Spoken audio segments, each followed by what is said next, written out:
हम सदन में इसलिए कुछ बात कहना चाहते हैं, उसमें सबसे बड़ी बात है कि जब भीड़ जो है ना, वह लोकतांत्रिक व्यवस्था की ताकत नहीं है, वो हिंसा का स्वरूप बन जाता है। अब मैं धन्यवाद देना चाहता हूँ अध्यक्ष जी। 1990 से 1926 लगभग 31 साल हम संसदीय जीवन में रहे। 2026 और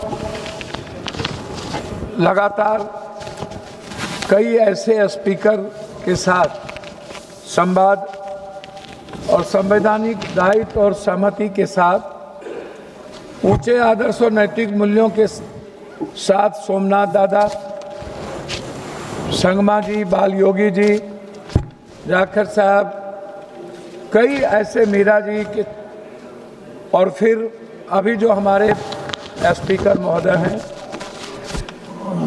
या किसी व्यक्ति विशेष के खिलाफ सहमति और असहमति का सवाल नहीं है। देश के 145 करोड़ लोगों के संघर्ष और उसकी आवाज़, जो सबसे दुनिया की सबसे ऊंचे सदन, जहां ना जाने अनंत हजारों सैकड़ों वीर गाथाओं की कुर्बानी और संघर्ष का प्रतीक है। चाहे तिलका मांझी हो, भगवान बिरसा मुंडा हो, सिद्धू कानू हो, लोरिक हो, अल्लाह रुदल हो, बाबा साहब अम्बेडकर हो, चाहे वो संत रविदास हो, कबीर हो, चाहे दुनिया के जितने इतिहास, भगत सिंह, चंद्रशेखर जी, जिनका भी, अब्दुल हमीद, अशफाकुल्ला, जिनकी भी हिस्ट्री को आप ले लीजिए, वह इसी लोकतांत्रिक मूल्यों की रक्षा के लिए इन्होंने कुर्बानी दी। हम सदन में इसलिए कुछ बात कहना चाहते हैं, उसमें सबसे बड़ी बात है कि जब भीड़ जो है ना, वह लोकतांत्रिक व्यवस्था की ताकत नहीं है, वो हिंसा का स्वरूप बन जाता है। हम अटल जी के साथ भी काम किए और उनके मंत्रिमंडल में भी थे, चंद्रशेखर जी, मुलायम सिंह यादव जी, और जो अभी हमारे एक मित्र कह रहे थे, बीजू दादा के साथ भी हमने संसदीय जीवन का निर्वहन किया। हम अटल जी के गवर्नमेंट में भी थे। हमें याद है अटल जी की एक एक शब्द को, अडवाणी जी के एक एक शब्द को, मुलायम सिंह जी और चंद्रशेखर जी किस तरह हाउस में हमको प्रोटेक्ट करते थे। हाँ, मंत्रिमंडल में थे। आपको याद नहीं है, फेडरल डेमोक्रेटिक पार्टी मंत्रिमंडल में थे। आप जानते नहीं, आप आए कब? मेरे यहाँ भुज्जा खाते थे आप, आपको पता नहीं है? मेरे घर पर आकर के भुज्जा खाते थे आप। पप्पू जी लॉ मिनिस्टर थे। पप्पू जी नहीं, वही तो मैंने कहा, मेरे घर पर आप आकर के मानी गिरिराज जी, आप बैठ जाइए। चुप रही। मानी गिरिराज जी बैठ आए कब? गिरिराज जी बैठ जाइए। मानी गिरिराज जी बैठ। आप आए कब? पप्पू यादव जी, जब मैं 5 बार एमपी हो गया तब तो आप फायदा लिए। पप्पू यादव जी, आप चेयर को एड्रेस करेंगे या माननीय गिरिराज जी को करेंगे? बोल देंगे तो जवाब तो क्यों देंगे? मैं सम्मान करता हूं। आप उसको नोटिस मत लें। ठीक है, आप चेयर को एड्रेस करेंगे, आप विषय पे बोलेंगे कि आप गिरिराज जी की बात को। मैंने सदन में तेलंगाना के मुद्दों पर इसी जगह मिर्ची फेंकने को मैंने देखा था। मिर्च तेलंगाना राज के, हाँ जी, स्प्रे तेलंगाना राज के मुद्दों पर मैं इसी सदन में सोमनाथ दादा को न्यूक्लियर के सवाल पर उनकी पार्टी के द्वारा निष्कासित के बावजूद भी उनके वह वक्तव्य मुझे याद है।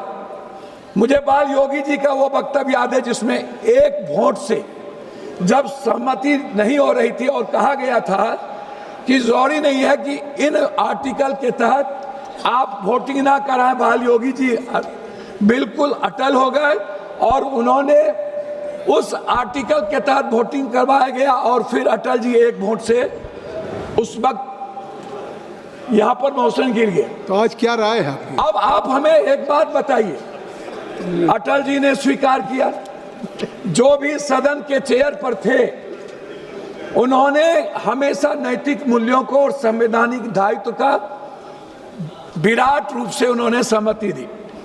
हम स्पीकर साहब के बारे में नहीं कहना चाहेंगे, लेकिन हम कुछ बात जरूर कहना चाहेंगे कि महोदय, नहीं, आप स्पीकर साहब के प्रस्ताव को कहना चाहेंगे? मेरी बात सुन लीजिए ना, मैं व्यक्तिगत टिप्पणी नहीं करूंगा। अच्छा, ठीक। लेकिन जब संवैधानिक और लोकतांत्रिक मूल्यों की बात होगी, गणतंत्र की रक्षा नहीं, आप देखिए मैं एक बात आपको मार्शल जी कहूंगा, आप गाइड करते हैं हमारे आर्टिकल 19 क्या है? कोई गाइड नहीं कर।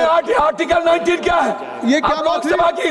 लोकसभा के सांसद को आप गाइड करिएगा। कोई गाइड कर रहा है सर, ये गाइड करेंगे? कौन गाइड कर रहा है? गलत बात है। एसपी नहीं सर, अभी नहीं, गलत नहीं बात। गाइड कर सकते वो। अभी तक मैंने अभी जबकि सिर्फ इतना एक कहना मिनट पप्पू जी सुन चाहूंगा। लीजिए, एक मिनट पप्पू जी सुन लीजिए।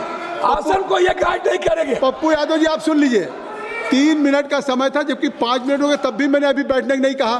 फिर कौन गाइड कर रहा है? ये बात 3 मिनट अध्यक्ष महोदय, सीनियर सांसद इस तरीके से नहीं कहा जाता। तो मैं अपनी बात एक मिनट में अपनी बात अपनी बात खत्म करने के पहले एक आग्रह करूंगा कि महोदय 7 बार संसदीय जीवन में होने के बाद हमारे अनुराग जी कह रहे थे, एक बार इन लोगों को बोलिए पार्टी से अलग इंडिपेंडेंट चुनाव लड़े। आप कहें ये बात अच्छा लगेगा हमको। आप अनुराग जी की बात छोड़िए। और एक आग्रह है, मैं मानता हूं इन्होंने चैलेंज करता हूं, और इन्होंने कहा मेरे बेटे के बारे में, मेरा बेटा आईपीएल खेल रहा है, इससे मतलब नहीं। मैं बता दूं, अब ये किसी के कृपा में नहीं, उन्होंने चर्चा किया है। इस प्रस्ताव उन्होंने दूसरी चर्चा किया। अध्यक्ष महोदय, दूसरी चर्चा उन्होंने मेरे बारे में यह किया। नहीं, मैं और अवसर मिलेगा, और अवसर मिलेगा जब ये बात आप कहिएगा। आपको अभी डिमांड फॉर ग्रांट्स पे अवसर मिलेगा। क्रिकेट खेलने की बात यहाँ क्या कर रहे हैं? सर एक मिनट कंक्लूड कर दीजिए, अपनी बात कंक्लूड कर दीजिए।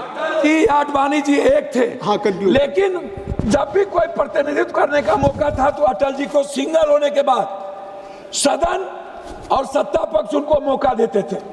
यहाँ पर सुषमा स्वराज जी का स्पीच याद है मुझे, कंक्लूड करिए। सोनिया गांधी और सुषमा जी का रेस्पेक्ट, वो मुझे याद है। तो कंक्लूड करिए। मुझे जसवंत सिंह और जसवंत सिन्हा के साथ काम करने का मौका मिला। मैं सिर्फ इतना कहूंगा कि हर सदन के एमपी की गरिमा और हिंदुस्तान के 145 करोड़ की आवाज प्रेमचंद जी इस सदन। धन्यवाद। Thank you.